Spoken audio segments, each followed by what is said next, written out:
Welcome back. You're watching Nation Tonight. Bangladesh Prime Minister Sheikh Hasina has won Sunday's election, securing for herself a fourth term and a fifth overall in power.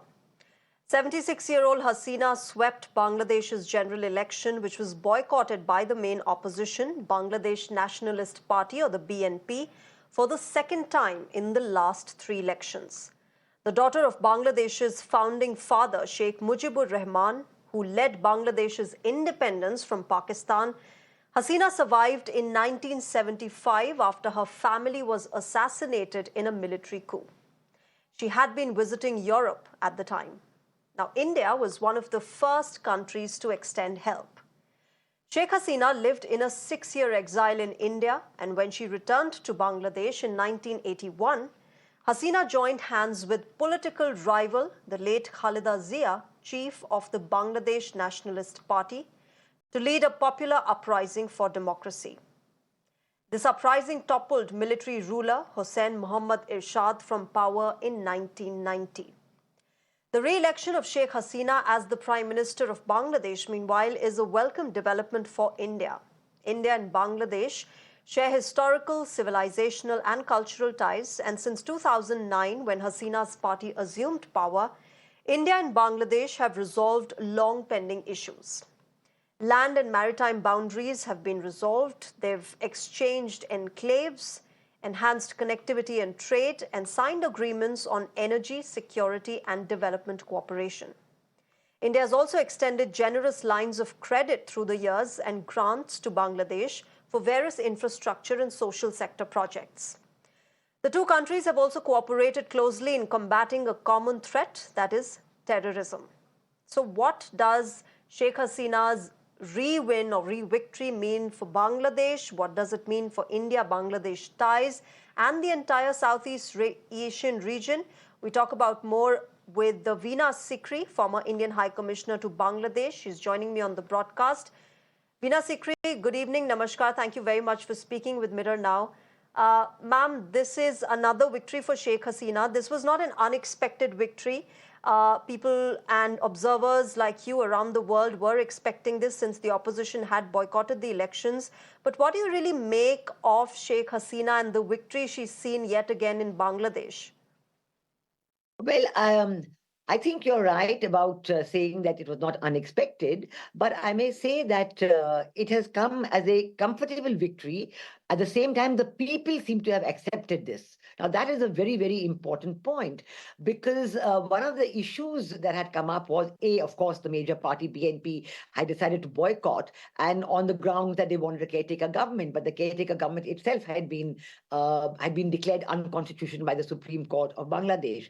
Despite that, there were rallies at the end of October, and the process of violence and arson started. Policemen was killed, trains were burnt, mother and small children died, buses were burnt. So this has created a lot of anger among the people. Bangladesh now, with its economic prosperity, has a sizable middle class population, and the middle class is always a big factor for stability.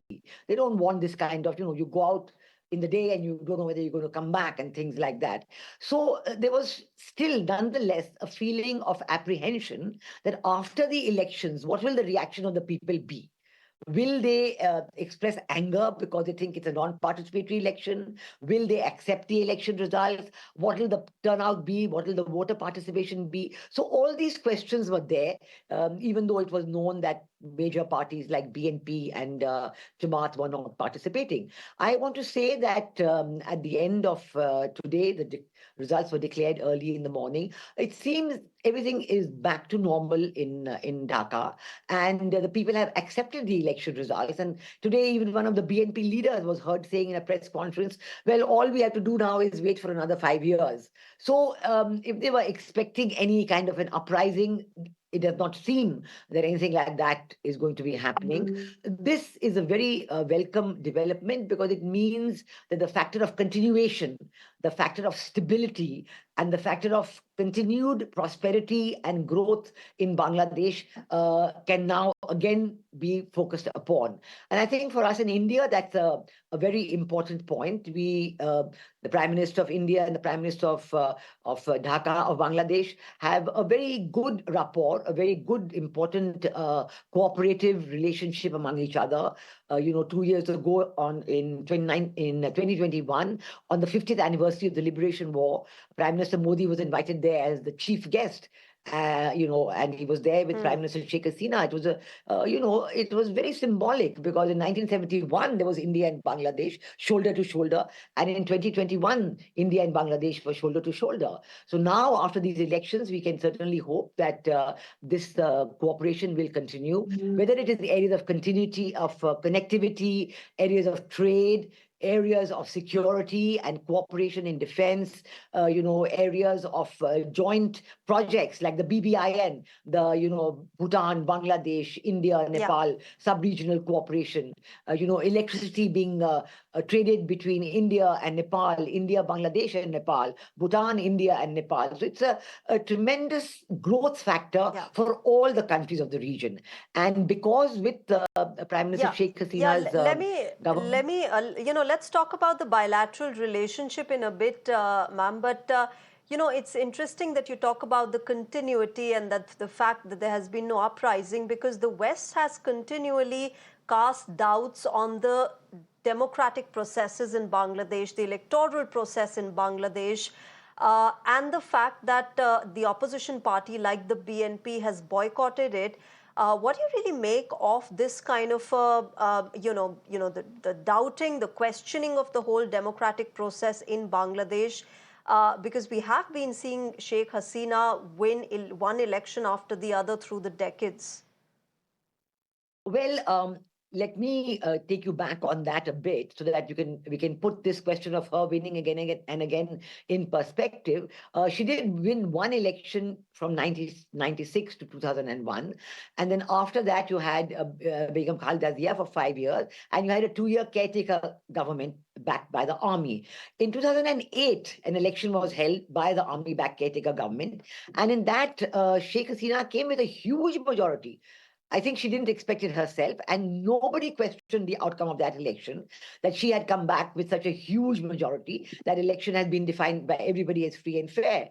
In subsequent elections, for example, there was one in 2014, and that was boycotted by the BNP again.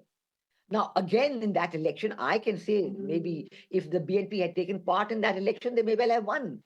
But they decided to boycott it again on this issue of caretaker government. Although by that time, the decision of the Supreme Court had already been there. So they boycotted it.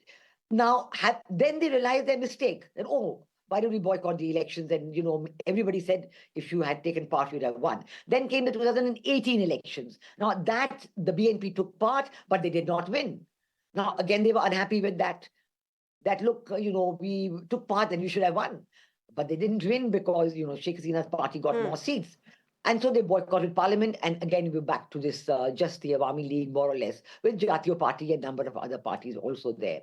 Then come these elections, 2024 elections. Now, again, in these elections, there were a large number of parties. Of course, the BNP was not there. The Jamaat-e-Islami was not there because they'd been debarred by the Supreme Court because their constitution of that party, Jamaat-e-Islami, is not considered to be in consonance with the constitution of Bangladesh. So the Supreme Court said that you're debarred from participating in elections. But there was a Jatiya Party, there was a number of smaller parties, and interestingly, in the election results, it is the independent candidates. The independent candidates in many cases were rebel candidates of the Awami League.